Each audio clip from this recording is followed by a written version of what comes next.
নমস্কার, দেখছেন talk to Bangla. আমি অভিষেক। আপনারা জানেন পশ্চিমবঙ্গের ভোটের দোরগোড়ায় আমরা দাঁড়িয়ে আছি। 23 তারিখ এবং 29 তারিখ দু দফায় ভোট হতে চলেছে এবং এই ভোটটা একমাত্র একটা ভোট যেটার দিকে সারা দেশ চোখ দিয়ে বসে আছে। তার কারণ চতুর্থবারের জন্য আবারও মমতা বন্দ্যোপাধ্যায় রাজ্যের মুখ্যমন্ত্রী হয়ে সরকার নিয়ে ফিরছে, নাকি এবার একটা বদল।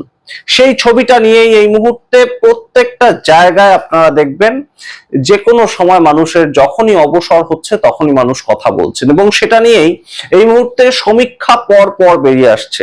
তেমনই একটি সমীক্ষা অবশ্যই আপনাদের সামনে রাখবো এবং একটা সমীক্ষার ফলাফল নয়, এটা আমরা 4-5টা সমীক্ষা পর পর বিস্তারিত একদম বিশ্লেষণ দেখেই আপনাদের সামনে এই সমীক্ষা রাখছি। একদম গ্রাউন্ড রিপোর্ট যেখান থেকে উঠে আসছে, প্রত্যেকটা জেলার থেকে খবর বিভিন্নভাবে উঠে আসছে এবং সামগ্রিকভাবে 294টা আসনের মোট ফলাফলটা কি হতে চলেছে। কারণ কোন জেলায় কেউ জিতে গেল সেটার ভিত্তিতে তো রাজ্যের সরকারের কিছু যায় আসে না, সেটা হতেই পারে, কিন্তু সামগ্রিকতার প্রেক্ষিতে কোন দল কোন জায়গায় দাঁড়িয়ে রয়েছে। মূলত এবারে 4টি শক্তি, একদম শাসক দল তৃণমূল কংগ্রেস, বিরোধী পক্ষে রয়েছে ভারতীয় জনতা পার্টি, তৃতীয় শক্তি বাম এবং তাদের সঙ্গে রয়েছে তাদের জোটসঙ্গী আইএসএফ, এবং চতুর্থ শক্তি হিসাবে এবার নতুন ভাবে আত্মপ্রকাশ করতে চাইছে শুভঙ্কর সরকারের নেতৃত্বে জাতীয় কংগ্রেস। তো সেই জায়গা থেকেই প্রত্যেকেই হাই ভোল্টেজ একটা টাফ ফাইট দেওয়ার লক্ষ্যে এগিয়ে চলছেন। প্রত্যেকেই প্রত্যেক দিন তাদের প্রার্থীরা বেরোচ্ছেন রাস্তায় এবং এই সামগ্রিকভাবে রেজাল্টটা পাওয়া যাবে 4 মে। প্রত্যেকটি দলই আশা করছে তাদের ভালো রেজাল্ট, কিন্তু শেষ পর্যন্ত জবাব দেবেন মানুষ এবং মানুষের জবাব কি হতে পারে সেটা নিয়ে আজকের এই বিস্তারিত প্রতিবেদন দেখুন শেষ অবধি এবং সমস্তটা আপনাদের সামনে বলবো। কোন দল কত আসন পেতে পারেন, কাদের সরকার তৈরি হতে যাচ্ছে, কোন দলের পক্ষে কত পার্সেন্ট ভোটের হেরফের হচ্ছে এবং বামেরা শেষ পর্যন্ত খাতা খুলতে পারছে কিনা, সেটাও তো একটা বড় সড় প্রশ্ন। শুধু বাম কেন, কংগ্রেসের ক্ষেত্রেও এই একই প্রশ্ন একদম কিন্তু এবারে উত্থাপিত হয়। তো সমস্তটা দেখুন, আপনারা অবশ্যই জানাবো আপনাদের। তার আগে অবশ্যই টক টু বাংলা ইউটিউব চ্যানেলটিকে সাবস্ক্রাইব করুন। আপনাদের জানাই এই মুহূর্তে সারা পশ্চিমবঙ্গ জুড়ে একটাই জায়গা কিন্তু অবশ্যই খুব গুরুত্বপূর্ণ ভোটের ক্ষেত্রে কাজ করছে, সেটা হচ্ছে এসআইআর। এসআইআর পরবর্তী পশ্চিমবঙ্গটা হচ্ছে এমন একটা রাজ্য যেখানে রীতিমতন ভারতীয় জনতা পার্টি কিন্তু দ্বিতীয় পজিশনে রয়েছে।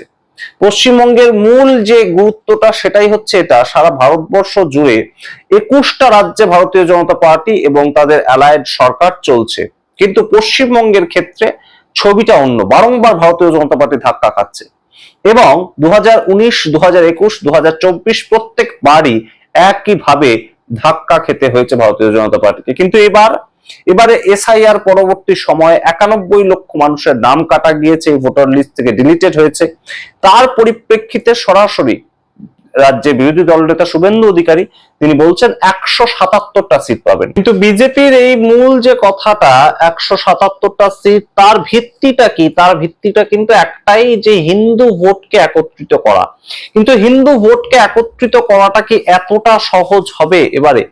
এই মূল প্রশ্নটা ঘুরে বেড়াচ্ছে। তবে অবশ্যই বিজেপির যে সম্পূর্ণ ভোট পার্সেন্টেজ সেটা যদি আমরা একটু বিশ্লেষণ করি তাহলে বিজেপির ভোট পার্সেন্টেজ কিন্তু এবারে বেশ খানিকটা কমছে, তেমনই কিন্তু প্রত্যেকটা সমীক্ষাতেই উঠে আসছে। অর্থাৎ 39% যে ভোট বিজেপি পেয়েছিল গত 3টে বড় বড় নির্বাচনে 19, 21, 24 প্রত্যেকটা থেকেই কিন্তু এবারে তাদের যে ভোট পার্সেন্টেজ সেটা অনেকটাই কমে 34% থেকে 35% নামছে। তেমনই কিন্তু অবশ্যই খবর মানুষ তেমনই বলছেন এখানে কিন্তু একটা সমস্যা তৈরি হচ্ছে যে বিজেপির বেশ খানিকটা ভোট পার্সেন্টেজ কমছে এবং তৃণমূল তাদের ভোট পার্সেন্টেজটা কিন্তু একই রাখছে এবং সেই জায়গাটা যে ভোট পার্সেন্টেজ কমলো বিজেপি সেটা কাদের পক্ষে যাচ্ছে, সেটা কিন্তু এবারে অনেকটা বাড়ছে বামেদের ভোট। অর্থাৎ 4% বা 5% যে ভোট বামেরা পেয়েছিল সেই ভোট পার্সেন্টেজটা কিন্তু এবারে কোথাও গিয়ে 10 থেকে 12% এই ভোট পার্সেন্টেজের মধ্যে থাকবে, তেমন একটা কিন্তু সমীক্ষাগুলোর থেকে উঠে আসছে। এবং গুরুত্বপূর্ণ যে বিষয়টা, যে কংগ্রেস তাদেরও কিন্তু ভোট পার্সেন্টেজ বেশ খানিকটা বাড়ছে, এবং অবশ্যই মূলত মালদা, মুর্শিদাবাদ, দিনাজপুর এই জায়গাগুলোতে কিন্তু কংগ্রেসের একটা আবারও তাদের যে পুরনো জমি সেটা ফিরে পাওয়ার একটা প্রেক্ষিত তৈরি হয়েছে। এবং আপনারা জানেন অধীর চৌধুরী নিজে এবারে বিধানসভা ভোটে প্রায় 30 বছর পর লড়াই করছেন, এবং সেই জায়গায় বহরমপুর থেকে শুরু করে অন্যান্য বিভিন্ন জায়গায় সিটগুলোতে অবশ্যই একটা প্রভাব তার থাকছে। তো সম্পূর্ণ এবারে যদি আপনাদের সিটগুলো একটু বিশ্লেষণ করে বলি, যেটার জন্য আপনারা অবশ্যই অপেক্ষা করে আছেন এবং অবশ্যই সবাই অপেক্ষা করে আছে, সামগ্রিক 294 এর মধ্যে ম্যাজিক ফিগার অর্থাৎ সরকার গঠন করার জন্য কিন্তু 148 সংখ্যাটাই যথেষ্ট, কিন্তু তার অনেকটাই বেশি উপরে থাকছে কিন্তু তৃণমূল কংগ্রেস, এবং তৃণমূল কংগ্রেসের যে এইবারে আসন সংখ্যা সেটা কিন্তু কোথাও গিয়ে এই মুহূর্তে দেখাচ্ছে অবশ্যই 200-র বেশি, এবং অবশ্যই তৃণমূল কংগ্রেস চতুর্থবারের জন্য সরকার তৈরি করছে সেই ছবিটা কিন্তু ধরা পড়ছে। এবং সেই জায়গা থেকে বিজেপির তাহলে কি হতে পারে, বিজেপির আগের বারের যে 77খানা আসন তারা পেয়েছিল সেখানেই তারা কিন্তু ঘোরাফেরা করবে, সেখানে তারা ঘোরাফেরা করবে বলতে 65 থেকে 85 তেমন একটা সংখ্যা কিন্তু এই মুহূর্তে বিজেপির ভাগ্যে দেখানো হচ্ছে। এবং সম্পূর্ণ বিষয়টা কিন্তু এখনো পর্যন্ত ভোট শেষ পর্যায়ে গিয়ে যেটা দুপক্ষের ভোট, তার পরবর্তীতে অবশ্যই সমীক্ষা বদলেও যেতে পারে, অবশ্যই বদল তাতে আসতে পারে, কিন্তু প্রাক ভোট যে সমীক্ষাটা তাতে কিন্তু এই ধরনের একটা ছবি উঠে আসছে। বিজেপির আগের বারের যে ফলাফল হয়েছিল সেই ফলাফলের থেকে কমতে পারে, কিংবা সেই ফলাফলের থেকে 10টা মতন আসন বাড়তেও পারে, সেরকম একটা প্রেক্ষিত তৈরি হয়েছে। বিভিন্ন জায়গায় মিশ্র প্রতিক্রিয়া, তো সমস্তগুলোকে ধরেই চলতে হয়, কিন্তু অবশ্যই সরকারে আসছে আবার তৃণমূল কংগ্রেস, সেটা কিন্তু এই মুহূর্তে একদম সমীক্ষার থেকে, প্রত্যেকটা সমীক্ষার থেকে তাই উঠে আসছে।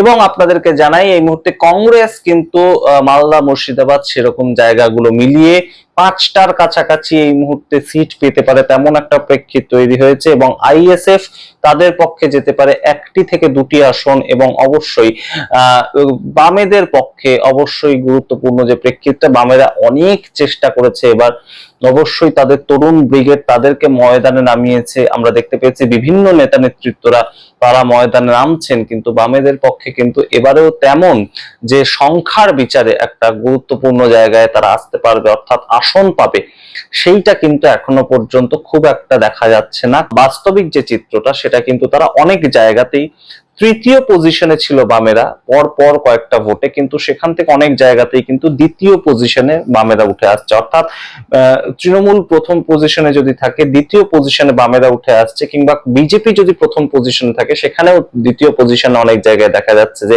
বামেরা দ্বিতীয় পজিশনে থাকছে, এবং তৃতীয় পজিশনে হয়তো তৃণমূল কংগ্রেস থাকবে, কিংবা উল্টোটাও হতে পারে, তৃণমূল প্রথম পজিশনে, বামেরা দ্বিতীয় পজিশনে এবং বিজেপি তৃতীয় পজিশনে, এরকমও অনেকগুলো সিটের ক্ষেত্রে আমরা দেখতে পেয়েছি। কিন্তু সংখ্যার বিচারে যদি একদম দেখতে হয় তাহলে একটা সিট কোনো হয়তো জায়গা থেকে বামেদের অংশে আসতেও পারে তেমন একটা প্রেক্ষিত উঠে আসছে। সুতরাং সামগ্রিকটা মিলিয়ে 200 থেকে 210টা আসন তৃণমূল কংগ্রেস, বিজেপির পক্ষে এই মুহূর্তে 65 থেকে 80 পর্যন্ত ধরা হচ্ছে, এবং তাছাড়া কংগ্রেসের পক্ষে 5 থেকে 6টা আসন, আইএসএফ এর পক্ষে 2টি আসন, এবং বামেদের পক্ষে কিন্তু এখনো পর্যন্ত তাদের খাতা খোলার যে জায়গাটা, একদম শূন্যের গেরো কাটানোর যে জায়গাটা, সেটা কোনো একটি আসনে হলেও হতে পারে, তাছাড়া কিন্তু তেমন আর সুযোগ নেই। তবে অবশ্যই বামেদের ভোট পার্সেন্টেজ কিন্তু অনেকটাই বৃদ্ধি পাচ্ছে, এবার 12% কাছাকাছি তারা ভোট পাবে তেমন কিন্তু খবর উঠে আসছে। সুতরাং অবশ্যই সারা পশ্চিমবঙ্গ জুড়ে এসআইআর পরবর্তী যে ভোটটা সেটা এই মুহূর্তে গুরুত্বপূর্ণ একটা জায়গায় দাঁড়িয়ে আছে। অনেকগুলো ইস্যু এখানে কাজ করছে তৃণমূল কংগ্রেসের পক্ষে, সেগুলো আপনারা জানেন। তবে এই মুহূর্তে এই সামগ্রিকভাবে যে একটা হাওয়া উঠেছিল, যে সমস্ত জেইউপি পার্টি যেটা তৈরি করেছেন হুমায়ুন কবির, তাদের পক্ষে অনেক অংশে ভোট চলে যাবে, সেরকম কোনো প্রেক্ষিত কিন্তু এখনো পর্যন্ত ধরা পড়েনি। এবং হুমায়ুন কবির তার যে কেন্দ্রগুলো সেগুলোতেও কিন্তু সম্পূর্ণভাবে তার একটা পরাজয় সেরকমই ছবি উঠে আসছে। সুতরাং জেইউপি পার্টি খুব যে একটা দাগ কাটতে পারবে তেমন কোনো সমীক্ষাতেই এখনো উঠে আসেনি, এবং অন্যদিকে আইএসএফ শুধুমাত্র তাদের ভাঙড় এবং ক্যানিং এর কিছু জায়গা ইত্যাদিগুলোতে বেশ কিছুটা জায়গায় লড়াই করবে এবং সেখানে হয়তো তারা কিছুটা মার্জিন পেতে পারে। আর তার ছাড়া বিভিন্ন অংশগুলোতে উত্তরবঙ্গে ঠিক যেমন ভাবে বিজেপির একটা দাপট ছিল, সেই দাপটগুলো এখনো পর্যন্ত রয়েছে। দক্ষিণবঙ্গে যেমন তৃণমূল কংগ্রেসের দাপট ছিল, সেগুলো এখনো পর্যন্ত অব্যাহত রয়েছে। সেই একই ছবি কিন্তু আমরা দেখতে পাচ্ছি। হয়তো একটু ভোটের আদান প্রদান এদিক থেকে ওদিক হতে পারে, অর্থাৎ ভোট পার্সেন্টেজের আদান প্রদান হতে পারে, কিন্তু সংখ্যার বিচারে 2021 সালের যে ফলাফল, সেই ফলাফল কিন্তু আবারও এই মুহূর্তে একইভাবে ঘুরে আসছে। সুতরাং এগুলো সমীক্ষা, সবটাই সমীক্ষা। সমীক্ষার উপর কতটা ভরসা আপনারা করবেন আপনারা অবশ্যই নির্ধারণ করুন, কিন্তু মানুষ কখন কাকে চাইবেন, কোন জায়গায় কোন ইস্যুগুলো কাজ করবে, সেগুলো অবশ্যই মানুষের কাছেই জানা আছে নিশ্চয়ই। কিন্তু অবশ্যই এত সামগ্রিক ভাবে যে বিভিন্ন জায়গায় বিভিন্ন সমীক্ষা ঘুরে বেড়াচ্ছে, বিভিন্ন জায়গায় বিভিন্ন আলাপ আলোচনা হচ্ছে পথে ঘাটে, সেই জায়গা থেকে আমরা অবশ্যই মনে করলাম যে বিভিন্ন সমীক্ষা ঘেটে যেটা রেজাল্ট বেরিয়ে আসছে সেইটা আপনাদের সামনে তুলে ধরা দরকার। আপনারা আপনাদের মতামত কমেন্ট বক্সে কমেন্ট করুন। দেখতে থাকুন টক টু বাংলা। অবশ্যই টক টু বাংলা ইউটিউব চ্যানেলকে সাবস্ক্রাইব করতে ভুলবেন না। অবশ্যই বিভিন্ন ভাবে বিভিন্ন পার্টি উজ্জীবিত করার চেষ্টা করছে নিজেদেরকে, কিন্তু শেষ পর্যন্ত রেজাল্ট যদি না পাওয়া যায়, সংসদীয় গণতন্ত্র টিকে থাকার ক্ষেত্রটা অনেকটা আস্তে আস্তে সংকুচিত হয়ে ওঠে। তো সেই জায়গা থেকেই কিন্তু এই মুহূর্তে বেশ খানিকটা বিজেপির চাপ, এবং অবশ্যই বিজেপি যে স্বপ্নটা দেখছে এখনো পর্যন্ত, তো তারা বলছে ব্যাখ্যা করে, সেটা হয়তো এইবারেও সম্ভব নয়, এমনই একটা ছবি উঠে আসছে। সেই একদম মসনদে বসার যে ইচ্ছেটা বিজেপির বা স্বপ্নটা, সেটা হয়তো এবারেও খুব একটা বাস্তবায়িত নাও হতে পারে, তেমনই একটা প্রেক্ষিত উঠে আসছে। আপনাদের সামনে রাখলাম পুরোটা। আপনারা অবশ্যই বলুন, আপনাদের মতামত কমেন্ট বক্সে কমেন্ট করুন।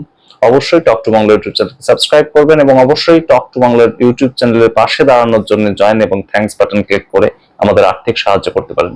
ধন্যবাদ।